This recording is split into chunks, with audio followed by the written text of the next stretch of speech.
અરવલ્લીથી સમાચાર ધનસુરામાં તલાટીની દાદાગીરી સામે આવી છે। ધનસુરાના તલાટી ગૌરવ ચૌધરીની દાદાગીરી સામે આવી છે। સ્થાનિક અને તલાટી વચ્ચેના ઘર્ષણનો આ ઓડિયો પણ સામે આવ્યો છે। ગામના પ્રશ્નો અંગે રજૂઆત કરવા તેમણે દાદાગીરી કરી। ધનસુરાના પ્રશ્નો અંગે યુવકે તલાટીને ફોન કર્યો હતો। ગૌરવ ચૌધરીએ ઉદ્ધતાઈભર્યું વર્તન કરી ધમકી આપી હતી। હિતરક્ષક સમિતિએ ગૌરવ ચૌધરી સામે કાર્યવાહીની માંગ કરી છે। કાર્યવાહી ન થાય તો ઉપવાસ આંદોલનની યુવકની ચીમકી પણ સામે આવી છે।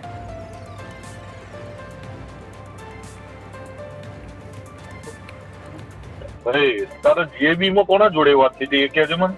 અરે ભાઈ સાહેબ મૂકી દો હવે હું આ રીતે કરી લે જીબી માં જેના જોડે વાત થઈએ તમે હું કે તો કરી લે ભાઈ ઓકે તને એવી ગરમી હોય તાર પાસે ભાઈ ગરમીની વાત ના કર ભાઈ તું ગરમીની વાત ના કર ભાઈ તું તારી વાત ના કર પેલા હા તમે કેવો છો ગરમીની વાત ના કરતા ગરમીની વાત ના કરવાની નથી હા તારા બાપાના નોકર નથી હવે તારા બાપાના નોકર નથી અમે હોબળી લે હું તારા બાપાના નોકર નથી હા હું પ્રેમથી વાત કરું છું ઉતારી દેવામાં આવશે હા જે ખોટી ગરમી હોય ને તો ઉતારી દેવામાં આવશે ભાઈ એ ભાઈ ટની નહીં કરવાની ગરમીની ખોટી માપમાં રહેવાનું માપમાં તો મારવાનું મેં તમારે વાત પ્રેમથી જ વાત કરી છે ના બોલવાની પદ્ધતિ હોય ને તો ના બોલવાની પદ્ધતિ નથી ભાઈ તને ના કરતો બાકી ઉપર કોમ્પ્લેક્સમાં એકલા જ આવું છું હા તે આવો હા ભાઈ ગરમી પછી ઉતારીએ છે હા તો ઉતારો હા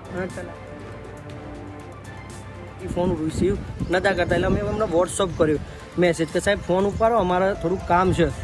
તો જેવું એમનો ફોન આવ્યો એવું તરત મને કહે છે ભાઈ શું કામ છે એટલે મેં કીધું સાહેબ લાઇટ બંધ છે તો એ ભાઈ એવું કહેતા હતા કે ભાઈ રૂબરૂ આવીને લખાવો તો નહીં મેળ પડે તમારા ફોન ઉપર કોઈ કમ્પ્લેન લેતા નથી એટલે મેં ફોન મૂકી દીધું। પાછો એમનો સામેથી ફોન આવ્યો એટલે મારા ઉપર ગરમી કરે છે કે તારા બાપનું નોકર નથી તારથી જે થાય એ કરી લેજે। પછી એ મારા ઓફિસે પંચાયતનો સ્ટાફ લઈને આવ્યા અને પંચાયતનો સ્ટાફ લઈને આવીને મારા ઉપર દાદાગીરી કરી મને મારવાનો પ્રયાસ કર્યો અને જેમ ફાવે માન બુનામાં ગારો બોલવા માંડ્યા। એટલે અમે હવે 1-2 દિવસમાં ઉપવાસ ઉપર બેસવાના છે ધનસુરા 4 રસ્તા અને ચક્કા જામ કરવાના છે। જો આ તલાટી ઉપર શિક્ષાત્મક પગલાં લેવામાં નહીં આવે તો